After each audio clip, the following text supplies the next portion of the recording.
안녕하세요, 김호준입니다. 최근 개고기 논쟁이 다시 한창입니다. 개인적으로 개를 키우게 된 이후 더 이상 개고기를 먹지 않게 된 사람 중 하나로 개고기 반대론 진영의 비위생적 축산 환경, 비윤리적 도축 과정에 대한 지적 크게 공감합니다. 그런데 개고기를 육류로 소비하지 않는 사회가 되기를 바라는 사람 중 하나임에도 여전히 동의가 되지 않는 주장들도 있습니다. 예를 들어서 해외에서 야만적이라 비난한다. 개는 특별해서 애초부터 식용이 아니다. 그런가요? 식문화는 그 지역 자연과 환경 하에서 사람이 적응해가면서 오랜 세월 자연스럽게 만들어진 거죠. 더 우월할 것도 더 부끄러울 것도 없는 거 아닙니까? 개는 특별한 동물이 안 된다는 주장을 가만히 따지고 보면 대단히 이기적인 인간 중심의 사고죠. 돼지한테는 물어봤나요? 니네 개보다 덜 귀여운데 인간을 위해서 죽어주는데 불만이 없냐고. 어떤 동물도 인간을 위해 먹히기 위해 태어난 운명 같은 건 없는 거죠. 자연 수명 이전에 인간이 먹겠다고 다른 생명을 죽이는 건 개든 아니든 그 자체로 잔인한 겁니다. 사랑하는 개가 고기가 되는 걸 지켜보기 힘들다는, 그래서 당장 중단시키겠다는 간절함은 100번 이해가 가는데, 그런 자신의 사랑이 누군가를 단죄할 근거가 저절로 되는 건 아닙니다. 그래서 특정 식문화를 윤리적 단죄의 대상으로 만들어서 중단시키겠다는 시도를 볼 때마다 저 방식이 과연 옳은가, 그리고 그렇게 해서 해결이 가능하겠는가 묻게 되는 겁니다. 초복의 김호준 생각이었습니다.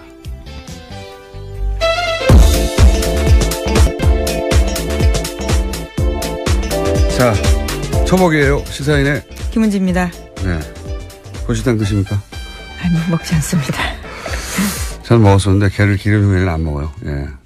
개를 기르다 보니까 개고기 반대론 자들의 어떤 절박한 주장을 매우 이해가 됩니다. 예. 근데 이제 대체적인 그 논리 전개가 뭐 공감 가는 분들도 있겠지만 개인적으로는 저는 아쉬움이 많거든요. 예. 그래서 얘기를 해봤는데 개고기 먹는 사람들은 이제 야만인 내지는 뭐 국제적 기준에 부합하지 않는 비문명인 혹은 뭐 개를 도축하고 사고 파는 사람들을 이제 굉장히 도덕적이지 않은 개 백정, 예. 그렇게 공격하거든요. 근데 식문화가 이렇게 윤리적인 공격의 대상이 되어서 그렇게 그 식문화를 단절시킬 수 있겠는가. 그런 저의 문제의식인데, 왜냐하면 내가 너보다 도덕적으로 더 우월한 포지션에 가서 계몽하고 설교하고 해가지고 어떤 문화가 단숨에 바뀌는 건 일어나지 않거든요. 예, 굉장히 종교적인 시도고. 나는 넌 좀 좋은 놈인데 넌 나쁜 놈이야 이렇게 외치는 강도만큼 딱 그만큼 반감이 또 강해져서 돌아와요. 그러니까 어떻게 해결해야 될까요? 각자 취향을 존중하되 육식 문화에 대해서는 한번 성찰해보는 게. 물론 공장장은 동의하지 않으시겠지만. 아니, 이제 저는 채식, 그러니까 모든 동물의 도축에 반대하고, 그리고 채식을 주장하는 분들에 대해서는 그건 존중해요. 그 자체로. 예, 그건. 근데 이제 특별히 이 동물은 안 된다. 이게, 그리고 이제 그 동물이 안 된다는 이유가 이런 식의 야만적이거나, 어떤 특정 식문화를 막 공격해가지고 비윤리적인 걸로 만들어서는 오랫동안 해오는 게 단절이 안 된다는 겁니다. 절대. 그래서 제 생각인데 이게 더 엄격한 축산 환경, 더 엄격한 도축 기준, 그리고 그 기준에 미달하면 엄격하게 처벌하고 시장 진입을 굉장히 어렵게 만드는 거죠.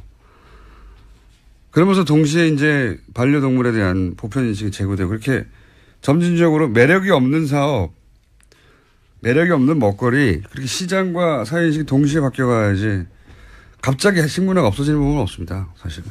육식에 대한 남다른 성찰을 지금 보여주고 계십니다. 왜냐하면 제 기억으로는 몇십 년간 이 논쟁을 지켜본 것 같은데 전혀 진도가 안 나가는 것 같아서 왜 진도가 안 나가는지 가장 진도를 뽑고 싶어 하는 분들이 잘 모르는 것 같아서 한마디 보태줍니다. 예. 우리나라 정치가 진도가 안 나는 것과 굉장히 비슷한 이유예요. 읽어봤고. 자, 오늘 첫 뉴스는요? 네, 이준서 전 국민의당 최고위원이 오늘 새벽 구속됐습니다. 서울 남부지법은 범죄 사실이 소명되고 증거인멸 및 도망칠 염려가 있다면서 구속영장을 발부했습니다. 반면에 이유미 씨의 남동생에 대한 사적 구속영장은 기각했는데요. 가담 경위, 정도, 수사 과정에서의 태도 등을 비춰보면 증거인멸이나 도망칠 염려가 있다고 보기 어렵다라는 이유입니다. 자, 이 문제는 저희가 주요 영장 발부 기각 사건은 저희 담당 부장판사가 있거든요. 전 부장판사, 이정열 전 부장판사를 잠시 후에 민의로 연결해서 짚어보기로 하고요. 자, 다음, 요 관련해서 뉴스가 좀 많죠? 네, 아시아투데이가 이준서 전 최고위원 구속영장을 입수해서 보도한 바가 있습니다. 이준서 전 최고위원이 이유미 씨에게 국민의당 청년위원장직을 제안했다라는 건데요. 이번 건만 잘 해결되면 국민의당 청년위원장직을 될 수 있도록 도와주겠다라는 거고요. 또 청년위원장은 국민의당 최고위원을 겸직하고 최고위원이 되면 쉽게 비례대표 국회의원이 될 수 있다라는 취지의 이야기도 했다라고 합니다. 그러니까 대가를 언급했다는 얘기겠죠. 네. 그런 위험한 조작 행위가 이런 보상이 있을 것이다. 물론 이건 뭐 보상이 아니라 그렇게 노력하라고 체근하였다라고 본인은 주장할 것이고 검찰과 법원을 좀 다르게 판단한 것 같습니다. 근데 더 중요한 게 이제 보니까 5월 5일에는 이것이 가짜일 수도 있다는 가능성이 분명히 인지됐어야 하고 특히 5월 6일 제보자가 존재하지 않는다는 말을 들었으면 조작 가능성에 대해서 충분히 인지했다. 그런데도 조치를 취하지 않았다. 네, 기자회견 2차례 걸쳐서 했는데 특히 두 번째 기자회견 같은 경우에는 이미 허위 사실을 알고도 했다라고 검찰은 판단하고 있습니다. 그런 거죠. 예. 검찰은 그렇게 봤고 뭐 법원도 그게 소명됐다고 본 것 같습니다. 현재까지는 자세한 내용은 제가 판사가 아니기 때문에 판사 경험이 있는 분에게 여쭤보기로 하고. 국민의당은 당혹스럽겠네요. 예. 예, 오늘 새벽에 송금주 수석 대변인이 논평 냈습니다. 구속영장을 발부한 사법부의 판단을 존중한다라면서도요. 영장 범죄 사실이 당 진상조사 결과와는 다른 점이 없다라고 주장했습니다. 이유미 씨 단독 범행이라는 사실관계를 검찰이 인정했다라는 건데요. 또 추미애 더불어민주당 대표의 수사 가이드라인 제시가 검찰에 영향 미치지 않았는지 의구심이 든다라고 주장했습니다. 다른 점이 없는 게 아니라 다른 점이 굉장히 많은 거죠. 예. 당의 조사 결과는 단독으로 조작을 했고 그 사실관계 자체는 맞습니다. 독립적으로는. 근데 그것이 이준서 최고위원의 어떤 압박, 지시 혹은 계획 하에 하부 구조로 들어가는 거죠. 이렇게 되면 종범에 가까운 구조가 되는 셈이 됩니다. 예. 그리고 알고 나서 특히나 이제 그런 조작의 가능성을 어느 정도 인지한 이후에 어떤 조치를 하였는가 하는 문제가 되니까 조작 그 자체는 혼자 했다. 그건 맞는데 분리된 독립된 변수가 아닌 거죠. 예. 네, 점점 수사가 윗선으로 올라갈 가능성이 커졌습니다. 국민의당도 이제 여기에 대해서 어제 의원총회를 열었잖아요. 예. 네, 어제 특별한 결론은 나지 않았었는데 이 자리에서 박주선 국민의당 비상대책위원장이 한 말이 눈길을 끕니다. 허위 주장으로 마치 제보를 제공하고 검찰 수사 레드라인을 설정하는 것은 제2의 이유미, 즉 추유미의 제보 조작 사건이라고 이름 짓지 않을 수 없다라면서 추미애 대표를 공격한 겁니다. 박주선 위원장은 이제 계속해서 박주선 위원장뿐만 아니라 사실은 당의 관계자들이 대부분 추미애 대표가 가이드라인을 줬다라고 이제 프레임을 짜고 있고, 예. 제2의 이유미 사건, 추유미라는 건 이제 추 대표와 이유미 씨 이름을 합친 걸로 보여요. 그렇죠? 추유미 제보 조작 사건이라고. 국민의당 이 사건 프레임을 처음부터 이제 단독범인이 아니냐 이렇게 잡았단 말이죠. 예. 단독범이면 도덕적 책임은 있지만 사법적 책임이 당연히 없는 것이고 그렇게 되면 심지어 그 단독범으로부터 자신들도 당한 일정 정도 피해자다. 이렇게 프레임을 처음부터 짰고 프레임을 벗어나면 정치적 탄압이거나 공작 이렇게 규정했어요. 사실 굉장히 영리한 프레임이에요. 검찰 수사가 이유미 씨 조작이 단독이라는 게 결론이 나기만 하면 이유미 씨 외에는 모두 다 사법적인, 혹은 정치적인, 어느 정도 사면을 받게 되는 그런 전략. 근데 영리하기도 한데 동시에 그렇게밖에 짤 수 없는 이유도 있었어요. 왜냐하면 당 조직 인사가 조금이라도 관여되면, 연루되면, 당연히 정치적 타격도 크게 받지만, 연루되는 누군가는 이제 공무단임권, 피선거권, 선거권, 그러니까 임명직도 안 되고 선출직도 안 되고 선거도 못 하고 이 기간 최소 5년. 네, 공직선거법상 유죄 100만 원 이상 되면 그렇죠. 국회의원직 박탈당합니다. 네, 길면 10년까지 거의 정치적 사망 선거에 가까운 그런 사안이라 이 프레임 외에는 짤 수밖에 없었겠죠. 예. 근데 사실은 당헌법이 아니냐보다 더 중요한 게 당이 기본적인 검증을 하지 않은 물건을 들고 국민을 상대했다는 거잖아요. 예. 이게 질문은 과연 공당으로 충분한 자격이 있었던가, 제 역할을 했던가, 이게 그 질문 대상이 되는 건데, 이 질문을 스스로 해야 되는 거군요. 근데 지금 대응은 대부분 외부에 자꾸 책임을 묻단 말이죠. 그래서 자꾸 제가 이 대응 기조를 짠 리더십의 문제고 지도부의 책임이 있다 계속 말씀드리는 건데, 왜냐하면 그렇게 가지 않을 수도 있었어요. 네. 저는 그렇게 생각이 드는데 계속 똑같은 대응이 나오고 있습니다. 이 대응으로 이게 돌파가 되는 사건이 아닌 것 같은데. 자, 다음 뉴스는요. 네, 어제 세계일보가 보도한 국정원 문건에 대해서 전해드린 바가 있습니다. 국정원이 어제 그것이 내부 보고서가 맞다라고 인정했습니다.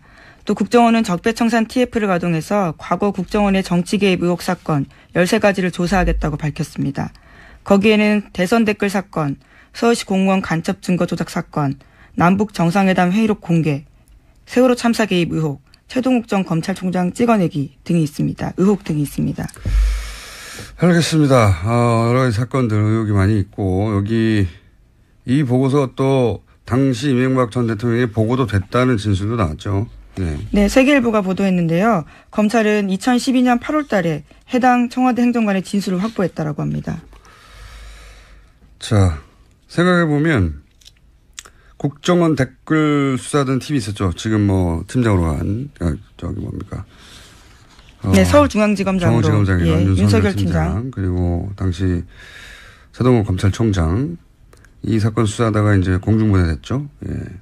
근데 이 댓글을 수사하던 수사팀은 정작 이런 문건이 검찰 내에 존재했음에도 불구하고 몰랐어요. 이 사람들에게 검찰이 당연히 제공했을 것 같은데 검찰 내부에 아니라 이 팀이 정말로 고립된 채 움직였다는 거죠. 예. 네, 700건이나 이상이 있었다고 하는데 문건이 전혀 몰랐다라고 합니다. 검찰이 이 문서를 이미 갖고 있었다는 겁니다. 그 당시에도.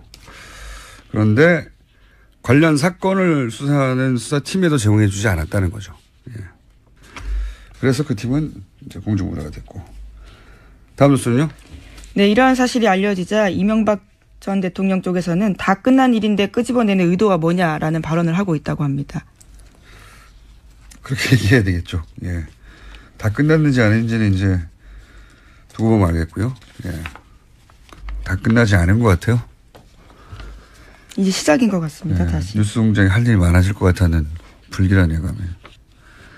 자, 다음 뉴스는요. 네, 어제 감사원은 면세점 사업자 선정 과정에 비리가 있었다라고 발표했습니다. 지난 2015년 7월 관세청 관련된 내용인데요. 심사 과정에서 점수를 조작해서 롯데를 일불로 뺐다라는 겁니다. 네. 최순실의 향기가, 예. 그러니까 이제 방식을 되돌아가 보면, 롯데가 말을 잘 안 듣던 시점 아닙니까? 뭘 내라고 하는데, 돈을 안 내고 건물 지어줄게라고 대응한다든가. 네, K스포츠 재단과 관련해서 스포츠센터 하남의 땅 부지 마련하고 돈 내라고 했었는데요. 그 당시에 돈을 내지 않고 오히려 건물을 지어주겠다라 역제안을 한 바가 있습니다. 네, 이게 물론 롯데가 자격이 안 돼서 탈락했을 수도 있습니다.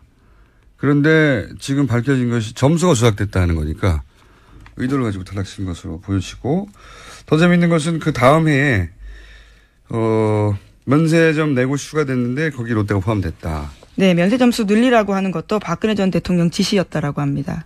이게 왜 말이 안 되냐면 면세점은 2년에 한 번씩 추가하는데, 이렇게 롯데가 2015년에 빠지고 나서 2016년에 1년 만에 다시 대통령이 넣어라 해서 넣었던 사안. 이때는 이제 롯데가 말을 잘 들었나 보죠. 라고 의심할 만한 정황이 구체적으로 나온 거고요. 시간이 민을 해야 되기 때문에 제목 정도를 간단하게 짚고 넘어가죠. 네, 박근혜 전 대통령이 어제도 자신의 재판에 나타나지 않았습니다. 이틀째 안 나온 건데요. 유영하 변호사는 인대 쪽에 이상이 있다라고 주장했습니다. 다른 생명을 죽이는 건 개든 아니든 그 자체로 잔인한 겁니다. 사랑하는 개가 고기가 되는 걸 지켜보기 힘들다는, 그래서 당장 중단시키겠다는 간절함은 100번 이해가 가는데, 그런 자신의 사랑이 누군가를 단죄할 근거가 저절로 되는 건 아닙니다. 그래서 특정 식문화를 윤리적 단죄의 대상으로 만들어서 중단시키겠다는 시도를 볼 때마다 저 방식이 과연 옳은가, 그리고 그렇게 해서 해결이 가능하겠는가 묻게 되는 겁니다. 초복의 김어준 생각이었습니다.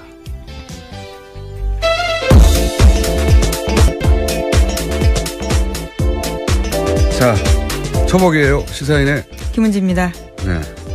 고시당 드십니까? 아니, 먹지 않습니다. 전 먹었었는데 게를 기른 후에는 안 먹어요. 예.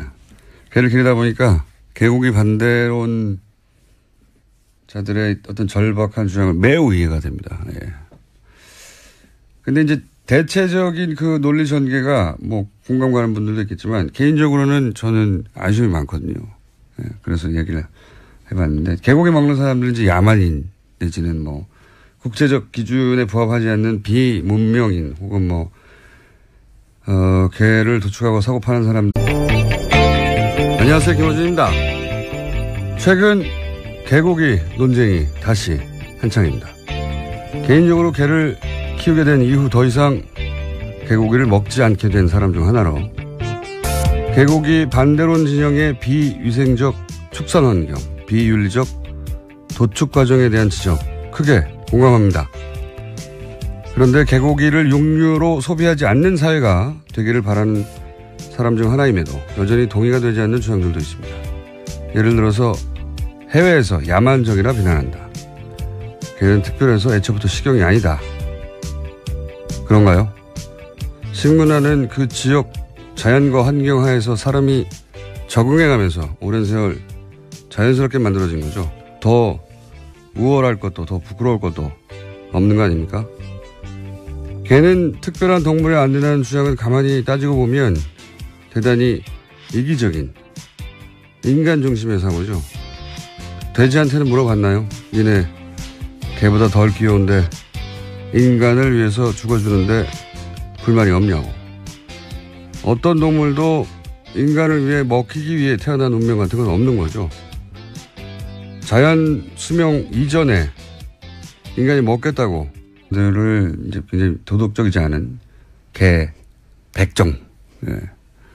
그렇게 공격하거든요. 근데 식문화가 이렇게 윤리적인 공격의 대상이 되어서 그렇게 그 식문화를 단절시킬 수 있겠는가.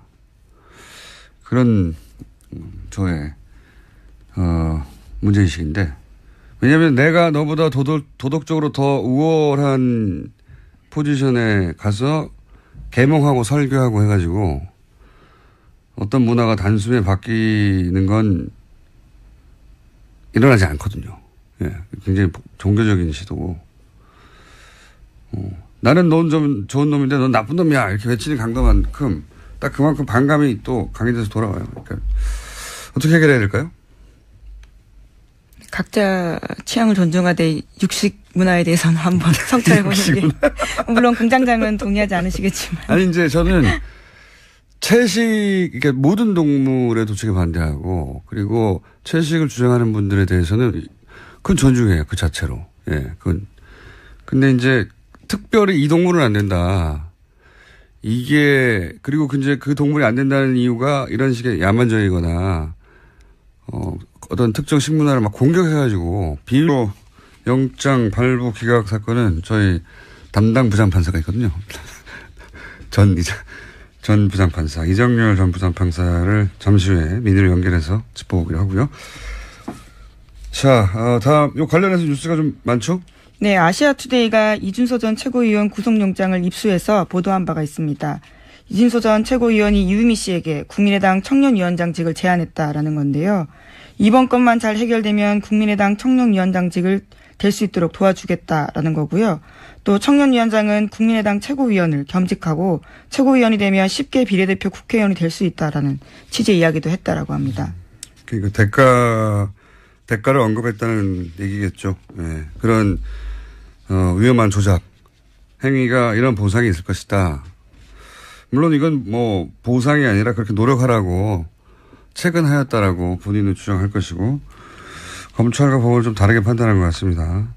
근데 더 중요한 게 이제 보니까 5월 5일에는 이것이 가짜일 수도 있다는 가능성이 분명히 인지됐어야 하고 특히 5월 6일 제보자가 존재하지 않는다는 말을 들었으면 조작 가능성에 대해서 충분히 인지했다. 그런데도 조치를 취하지 않았다. 네, 기자회견. 윤리적인 걸로 만들어서는 오랫동안 해오는 게 단절이 안 된다는 겁니다, 절대. 그래서 제 생각인데 이게 더 엄격한 축산 환경, 더 엄격한 도축 기준, 그리고 그 기준에 미달하면 엄격하게 처벌하고 시장 진입을 굉장히 어렵게 만드는 거죠. 그러면서 동시에 이제 반려동물에 대한 보편인식이 제고되고 그렇게 점진적으로 매력이 없는 사업, 매력이 없는 먹거리, 그렇게 시장과 사회인식이 동시에 바뀌어가야지 갑자기 식문화가 없어지는 부분은 없습니다, 사실은. 육식에 대한 남다른 성찰을 지금 보여주고 계십니다. 왜냐하면 제 기억으로는 몇십 년간 이 논쟁을 지켜본 것 같은데 전혀 진도가 안 나가는 것 같아서 왜 진도가 안 나가는지 가장 진도를 뽑고 싶어하는 분들이 잘 모르는 것 같아서 한마디 보태둡니다. 예. 우리나라 정치가 진도가 안 나가는 것과 굉장히 비슷한 이유예요. 읽어봤고. 자, 오늘 첫 뉴스는요? 네, 이준서 전 국민의당 최고위원이 오늘 새벽 구속됐습니다. 서울 남부지법은 범죄 사실이 소명되고 증거인멸 및 도망칠 염려가 있다면서 구속영장을 발부했습니다. 반면에 이유미 씨의 남동생에 대한 사적 구속영장은 기각했는데요.